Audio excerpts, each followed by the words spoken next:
snip it out of it, but at least they'll give me a way to take notes too. Yep. So I think it's very interesting, this evolution, because they're actually, I would kind of classify them as a consortium of MSPs. Like you become a partner in Pax8 as an MSP, and then they as a distributor offer marketing materials and things like that and everything else. But so they help you sell as well to the end customer. So they're kind of like a wrap it all up shop for an MSP. And they're getting into new things now, like they're looking at like a standard tech stack type of thing, so which any vendor wants to be part of that standard tech stack. And they're offering, in fact, this year they're offering a trade show likened to any of the other ones we've gone to, IT Nations and things like that on their own. So they're really growing quite a bit in terms of their marketing and their ability to get more things to MSPs. Interesting. So the MSPs are your, they're your channel to the end users. That's exactly right. And a Pax8 or a distributor is your connection to some of those MSPs. And you have some direct with MSPs too. So they're enable you to kind of package, get more bang out of what they're doing. So you can work with them, and they're working with dozens or hundreds. Oh yeah, dozens, hundreds. There's a few other ones as well. SureWeb is one that's based out of Canada.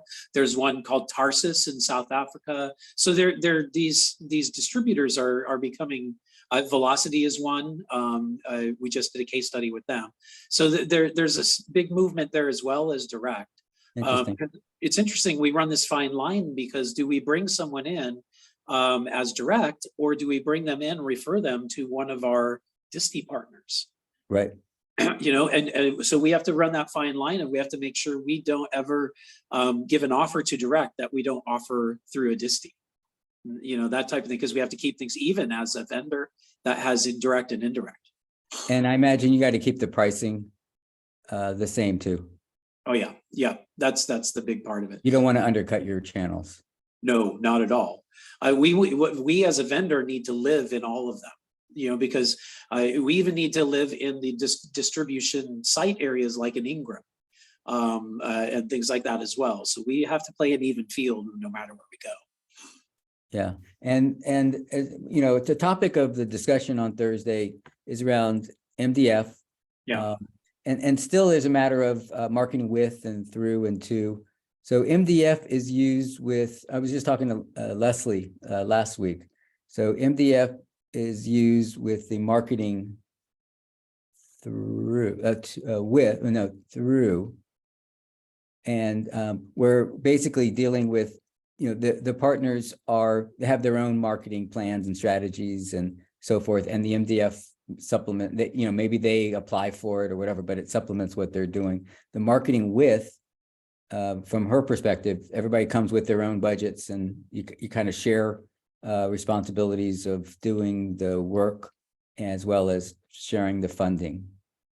So you probably have a different situation. Well, there's actually many different situations that happen in here. There's classic MDF, which of course it comes from Intel as well, where you just offer the money and they do some type of co-branding marketing themselves, and you just pay for part of the funding of it. But you have to also make sure that your ROI comes back to you. Yeah, and how do you do that? I mean, that's a tricky thing, right? It very much is, because a lot of times these programs will be based not on number of leads even, or it may be a number of impressions that they're trying to get out there. So how do I pull myself through a lead that I'm not going to get either, because they're going to nurture it? And then how do I make sure that they're selling Dropsuite to them in that nurture?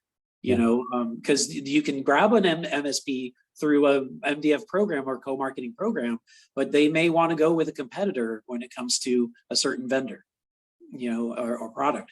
So it's a very difficult prospect there. What I've seen a lot more, what we've experienced a lot more lately are I guess it's MDF funds that we put into co-marketing programs, things where we go and like a mission briefing or something like that, where we go and we get a 5-minute talk or presentation to all of the MSPs that are at the group with a Q&A. And that costs money too. And And at some points we've turned it into an event as well, like make it a bourbon tasting alongside or something like that, just to build up brand hype. But I've seen a lot of MDF funds move into this more co-marketing area, because then you have direct ROI from that. You know exactly the people that were there, who you talk to, and then as the weeks go by and you see if anyone's jumped in on Drop Suite from this mission briefing, we know the exact revenue and stream from it. So for that co-marketing, you have a little more control over what's being done and the results and everything, or what?